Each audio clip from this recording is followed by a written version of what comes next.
अगर आपकी बैंक आपको लोएस्ट रेट ऑफ इंटरेस्ट नहीं देती, आपको best of the best quotation नहीं देती, तो दोस्तों आप अपनी बैंक को चेंज कर दीजिए।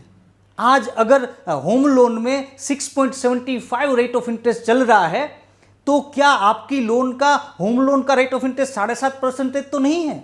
अगर इतना ज्यादा डिफरेंस है तो आपके लिए क्या करना बेहतर होगा कि आप अपनी बैंक को ही चेंज कर दो। दो चीजें यहां पर दोस्तों हो सकती है। सबसे पहले, जरूरी नहीं है कि हर एक बंदे, हर एक व्यक्ति की लोन बैंक में ही चल रही हो सकता है कि दोस्तों आपकी लोन एनबीएफसी में चल रही हो, यानी कि नॉन बैंकिंग फाइनेंशियल कंपनीज में, जैसे कि DHFL, India bulls, Tata, Aditya Birla, whatever, बहुत सारी एनबीएफसी आजकल इंडिया में है।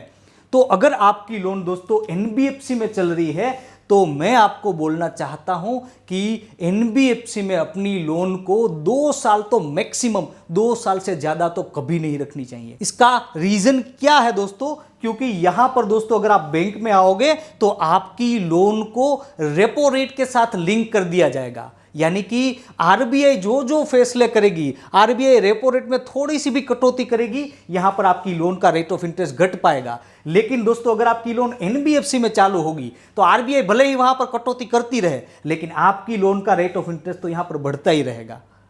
कई लोग, कई कस्टमर ऐसे हो सकते हैं जिन्होंने होम लोन या मॉर्गेज लोन एनबीएफसी में ली है, वो इस बात से अग्री करेंगे, उनकी लोन का रेट ऑफ इंटरेस्ट तो बढ़ता ही जा रहा है।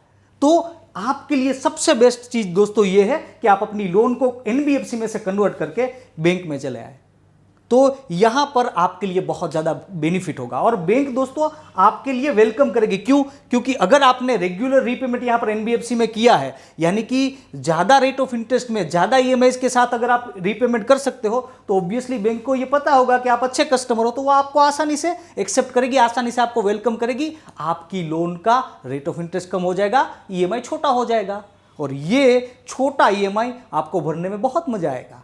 दूसरी चीज, अगर आपकी लोन किसी बैंक में चल रही है, एनबीएफसी में नहीं चल रही है, कोई एक बैंक में चल रही है, तो भी 1.5-2 साल में अपनी लोन को किसी और बैंक में ट्रांसफर करना हमेशा फायदेमंद रहता है। दोस्तों ये मेरे बहुत सालों के एक्सपीरियंस के बाद मैं आपको बताना चाहता हूं कि किसी भी एक बैंक में 3 साल, 5 साल, 7 साल कंटिन्यू करने से ये बहुत अच्छा है कि आप अच्छे लोन ऑप्शन के बारे में, अच्छे रेट ऑफ इंटरेस्ट के बारे में, कॉम्पिटिटिव रेट ऑफ इंटरेस्ट के बारे में आप हमेशा अपनी आंखें खुली रखें,